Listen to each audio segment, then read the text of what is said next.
Listen, hey, thanks a lot for tuning in today, guys. I'm Blitz with Survival Outpost, and today we're talking about wilderness everyday carry.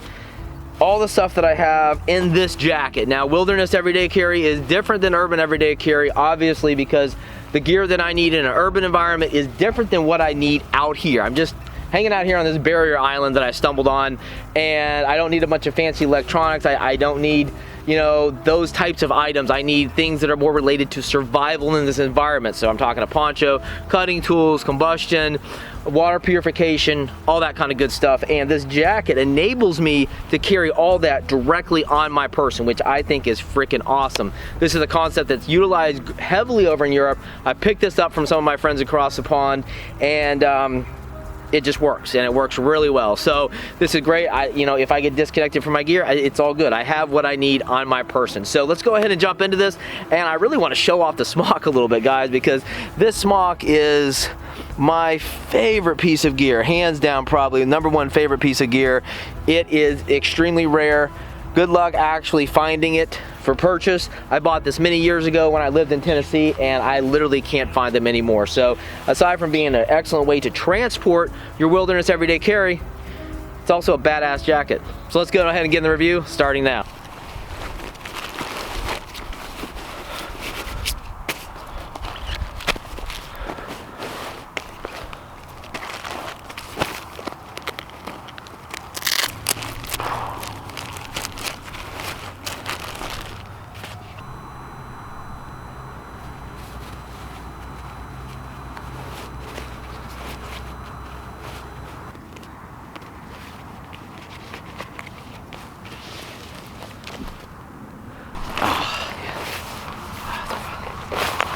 So I finally took a huge leap of faith and replaced that old super heavy 1970s issue military poncho with this Miltech poncho that doubles as a shelter. So I'm really interested to see how well this works.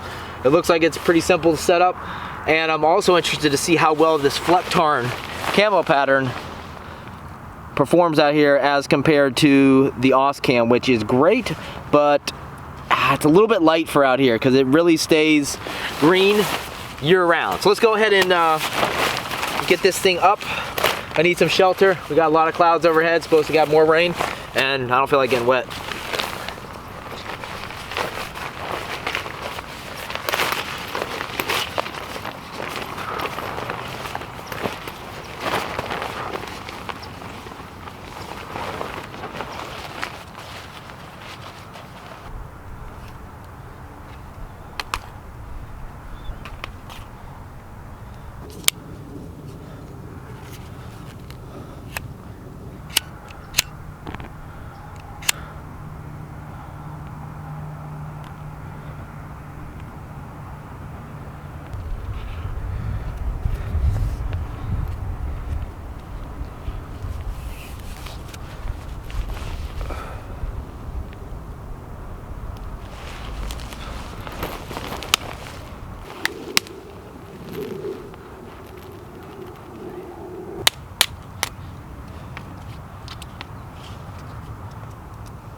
So this is what happens when you don't watch where you kneel down.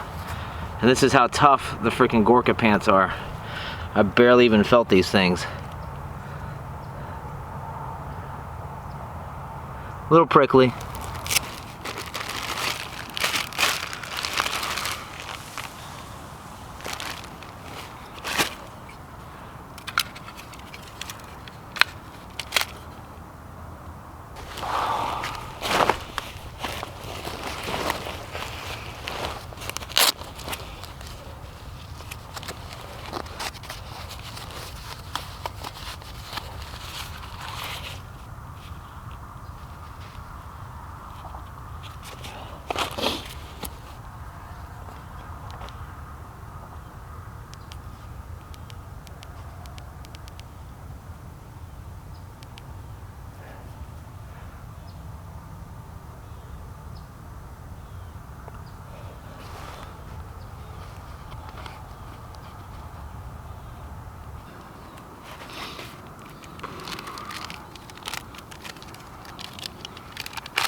Okay, let's go ahead and get started with these 4 outer pockets. These 2 top breast ones, starting on this side. I want to point out something real quick. Canadian buttons. You see that, guys? You're not going to have issues with your buttons popping off due to this design. Super easy to open and close and operate. On here, they got basic first aid. Just a boo-boo kit, nothing serious. Paracord that I just used to put up the shelter, and for that pocket, that's it. Bottom pocket has the same design with the Canadian button. Another thing that's nice about buttons versus Velcro is they are silent.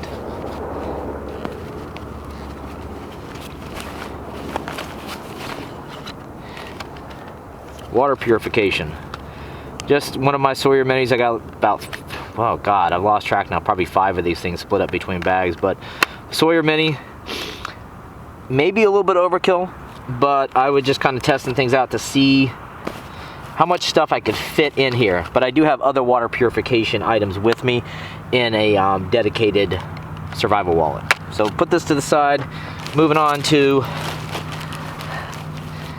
the other pocket, and in here, gloves. Mechanics gloves. These things are cheap and very durable. Use these for years in the field and good to go. Great stuff. 20 bucks, something like that.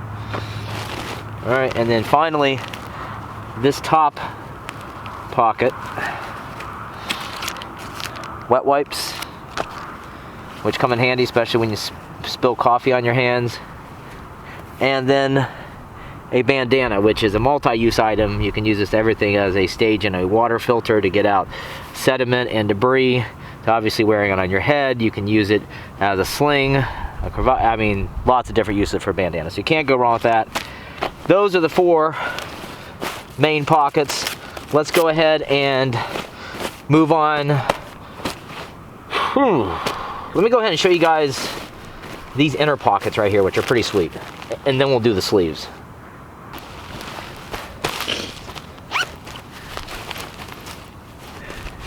And here we have a map of the area that I'm in. Pen, pencil, and a notebook. And this is all in a lock safe, waterproof, leak-proof, airtight, sealed case. And now for right here, obviously you need a compass to go with that, right? So we got the compass stowed away right up front, easy to access and ready for use. Okay, so starting at the bottom here, 2 large pouches secured by Velcro. I would kind of maybe prefer 2 buttons here, but you know, it is what it is for now. But anyways, in this side is where I carried the poncho. I also have in here the trash bag that I was sitting on. Obviously I've swapped this out for a better option so I can properly show you guys this gear and it'll look great on YouTube. Now this side, the food operation. Got enough food here to last for a day. Everything from pilot bread crackers to an 800 calorie emergency food ration, courtesy of Mother Russia. And of course, can't go wrong with another emergency blanket. And then the S-bit pocket stove. There is one other pocket on this on the inside. This is directly behind the left breast pocket, and I'm just simply not using this right now, but this would be great for items that I don't need to have access to as quickly as items that I carry up front in those pockets, but they really need to remain secure and tucked away back here. So that's that. This is directly behind this pocket. Moving on to the sleeve. Got this super awesome Florida patch here. This is Velcro, so yeah, it's a bit noisy. And in here, emergency trauma wound dressing for all the issues that, you know, the standard Band-Aids are not going to fix. This actually ended up being a perfect fit in that pocket, so just worked out. The final pocket has my survival wallet in it, which I've showed you guys this before. I've decided to just go ahead and move it permanently to the smock because I have another way to carry this type of stuff. But in here I got the Bic lighter, duct tape, Exotac fire starter, a Gerber mini paraframe, tinder, Ready-Man card that I've never used, and a Fresnel lens. Finally, I have the SR1 baton by Olight.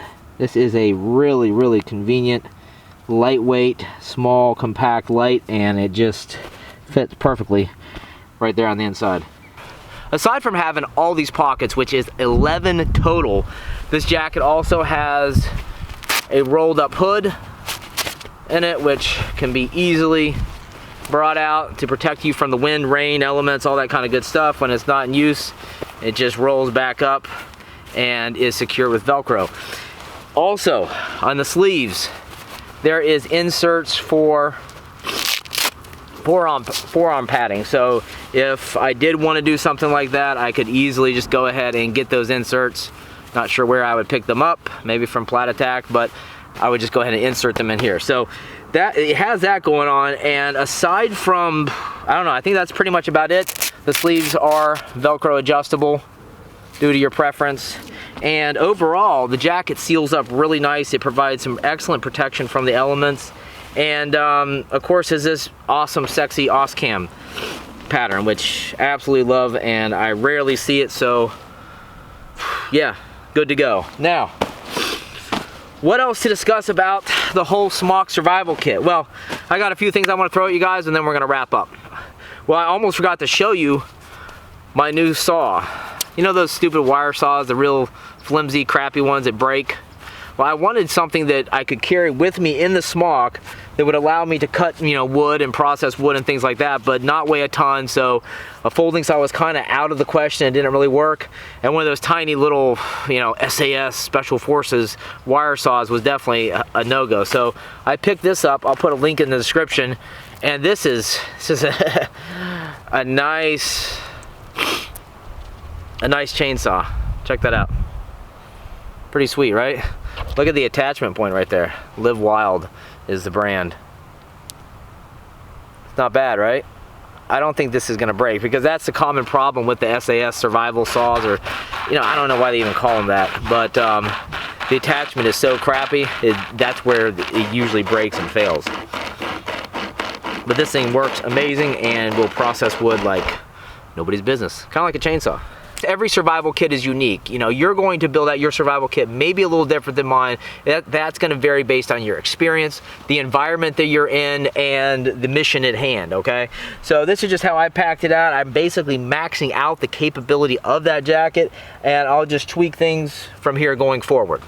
Now, there's a few things to keep in mind when you're packing your smock. The first thing you want to do is make sure to do a jump test after you've packed this. And when I say jump test, I literally mean jump up and down and see if anything moves around in the jacket and makes noise, because that's not something you want when you're moving through the forest. Maybe, you know, you're doing anything from bird watching where you want to be quiet to, you know, hunting zombies, okay? Still want to be quiet. So doing the jump test is going to allow you to see any sort of issues with the way you have things packed and adjust accordingly.